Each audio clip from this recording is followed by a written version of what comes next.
new series on my channel called Shona Bakes with Bake Off. Yay!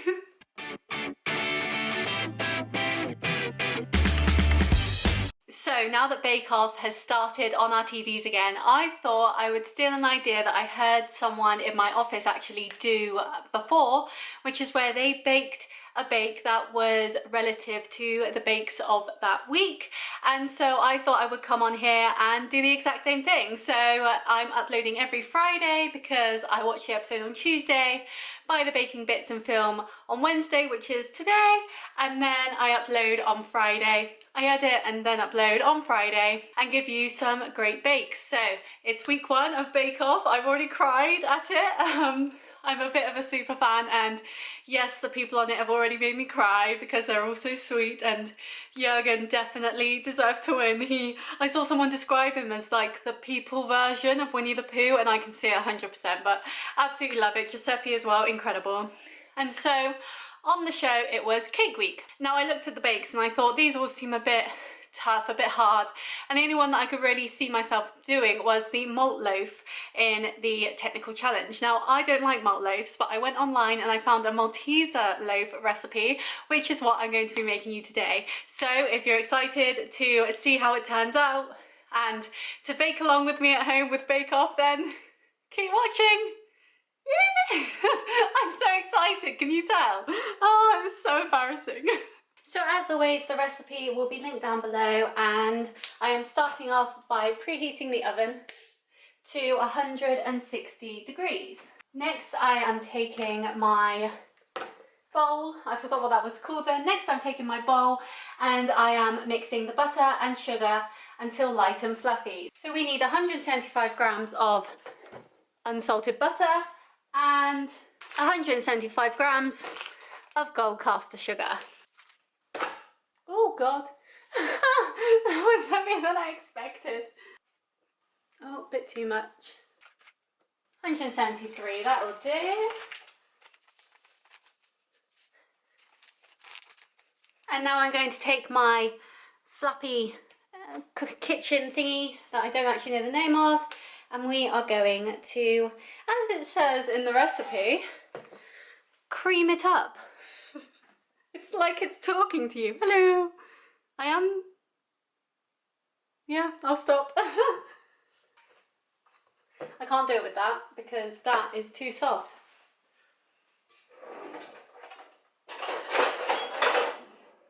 We are switching to spoon.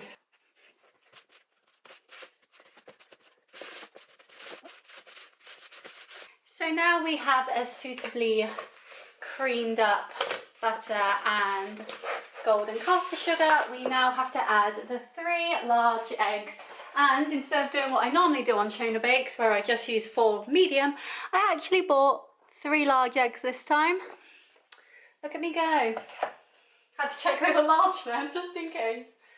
So I'm going to put it on the scales for now because I do have to add some extra bits in just a moment, and I will need to measure that.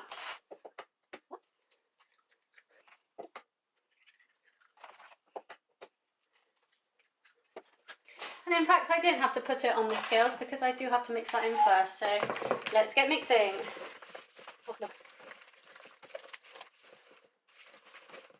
Right, so now we have a weird eggy mixture. I am going to get the flour, baking powder, cocoa powder and malt powder.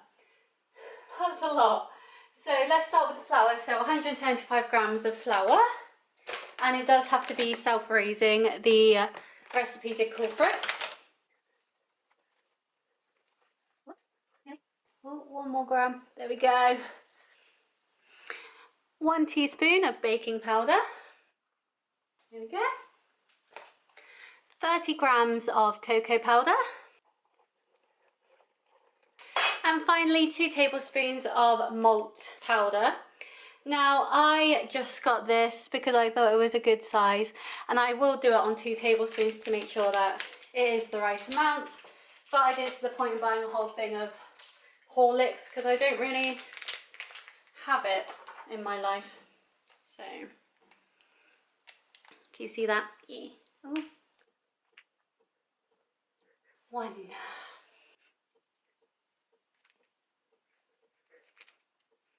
This is going everywhere. 2.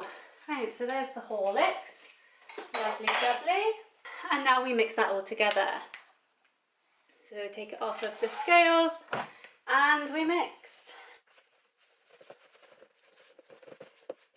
Now it is a bit of a dry boy currently because we have yet to mix in the milk. So I got my tiddly tiny Pyrex jug here and I am mixing in 100 millilitres of semi-skimmed milk. You can use any type of milk, but I chose semi-skimmed because that's what I'm used to normally. So there's 100 ml and we add this in slowly. So a bit at a time, a bit at a time. It's so thick. Oh, it'll be lovely though. Oh yes, here we go, now it's loosening up. Come on, milky boy. I need to stop talking. Oh, this is going to be so tasty, I hope. Oh, yes.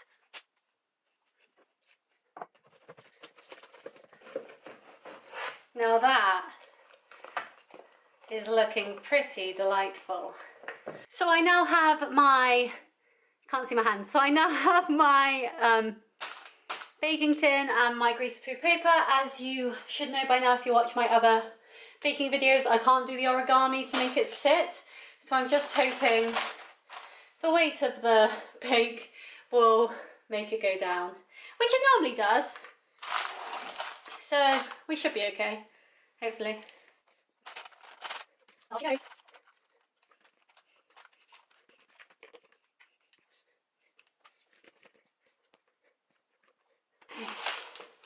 There we go, I'll just get another spoon.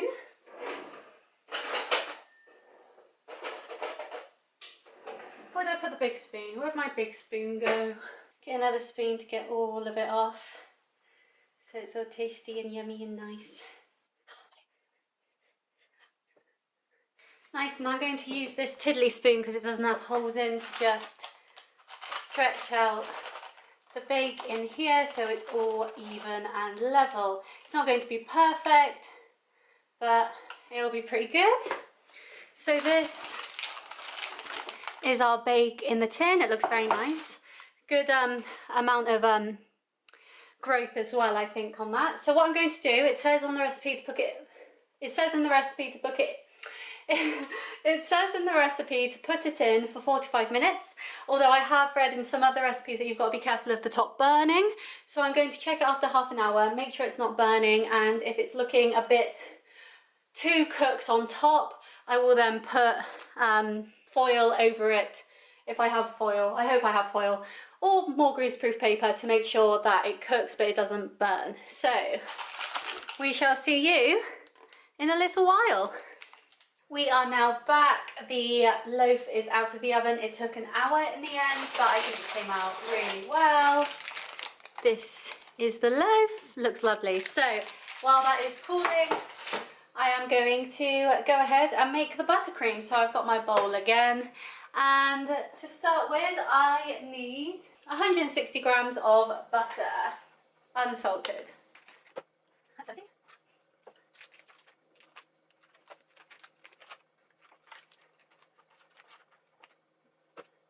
That's 150, so just need slightly more.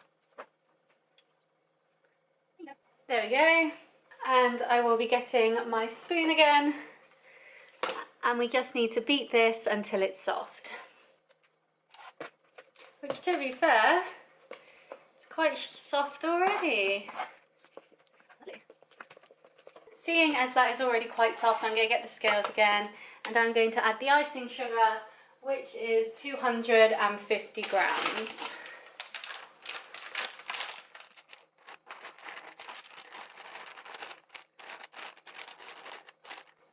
There we go. And we have to beat that for a few minutes until it's combined with the butter. Lovely. After some heavy arm work, we've got a lovely smooth buttercream here now. That looks lovely. So now we have to add in the spread and the vanilla extract and the double cream. However, you're meant to have Malteser spread to it because obviously it's Maltesers, but the shop didn't have any, so I just got some standard milk chocolate spread because I thought that would do fine. And I've got the vanilla extract and the double cream, so let's get adding. So we need 175 grams of the spread. And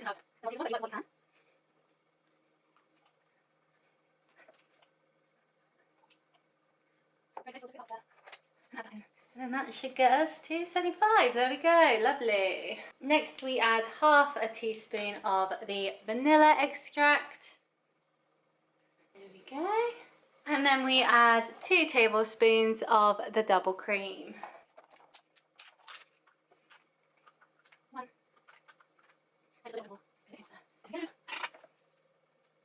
And we will carry on with mixing this all together.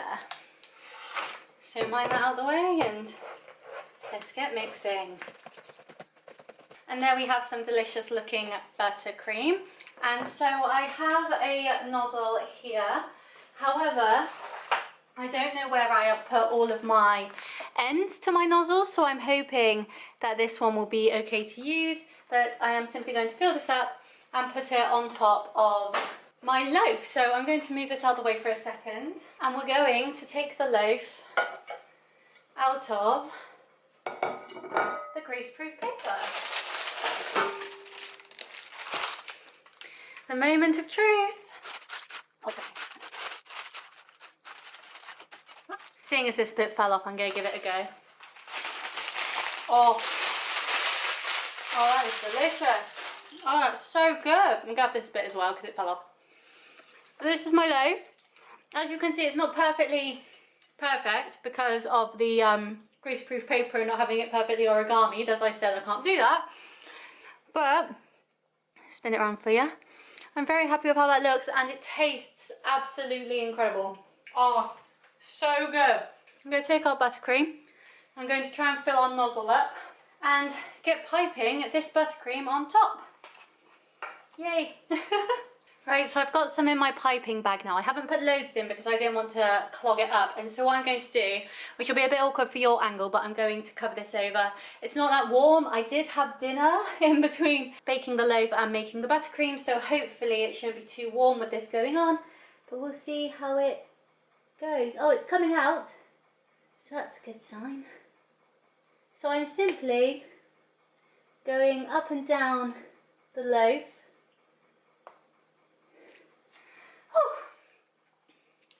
To make it all even, but not too stylized, because after this we are putting, as you can tell by the bag in the back, we are putting Maltesers on top of this, so it will be hidden by the Maltesers as well.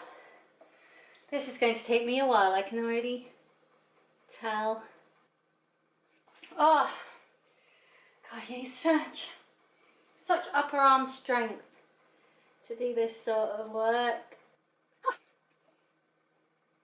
Alright, gonna leave that there and add some more cream to my bag. Nice. Halfway there. Oh, I'm worn out.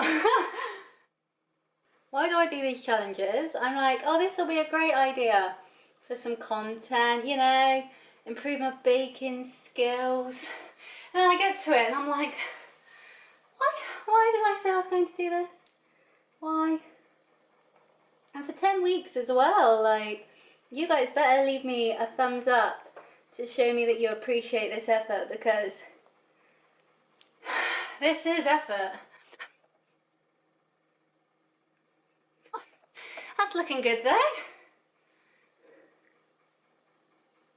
It's running down my hand, I can feel it, but it's looking good. I am just going to add a bit extra on these parts so it looks well coated. Okay.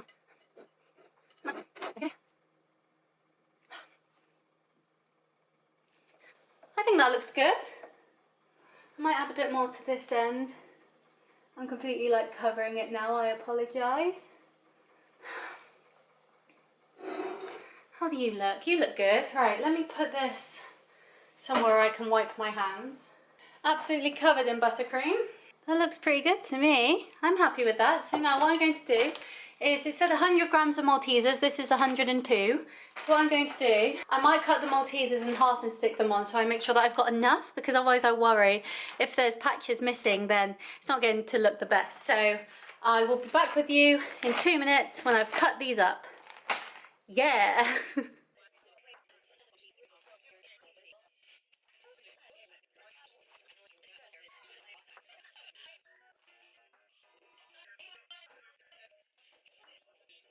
So I've just covered the cake. Oh, it's dripping.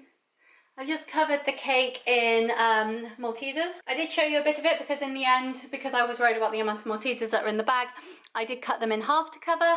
And then when it was looking a bit brown, I did look at the recipe and they added some upside down pieces as well, so the malt was out so it wasn't so brown. But this is how the cake has come out. And I won't lie, I absolutely love it. So let me adjust the camera and I'll show you more. Hi guys, so I'm back again and this time with a finished cake. So let's get it up and show you what it looks like. So this is the finished cake. This is a Malteser loaf, Malteser malt loaf, and I won't lie, I'm very proud of it. I think it's come out super well. The bake, because I did try some that were like the burnt bits that come off, the bake tastes absolutely incredible. It tastes so good.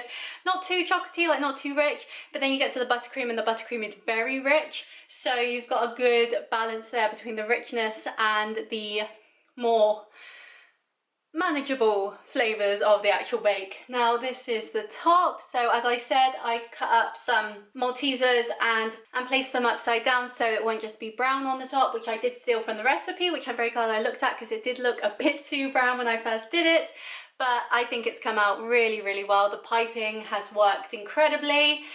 It'll be so much better when it actually dries as well, because then I won't have to worry about it melting or anything like that, and I can take it to work, which is where this is going tomorrow for my colleagues to try. So yes, very happy with this.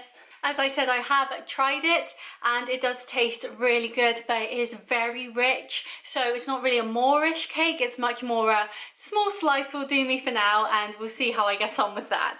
But it is absolutely delicious. It looks incredible. And for someone who's never made a malt loaf before, I am very, very proud of it.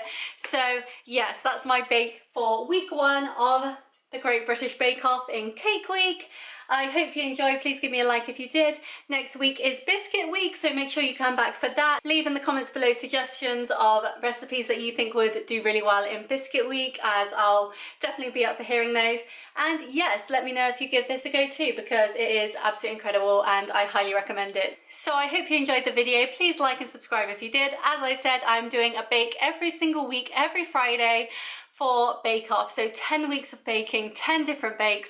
It's going to be so much fun, and I'm sure they're not all going to turn out as well as this. So please like and subscribe, carry on watching, and I already have lots of baking videos already, which I'm sure I have linked through this video, that you can watch up in the eye, wherever that goes. I think it's this side. Let's go this side and see if I'm right. But yeah, I hope you enjoyed, and I will see you next time. Bye!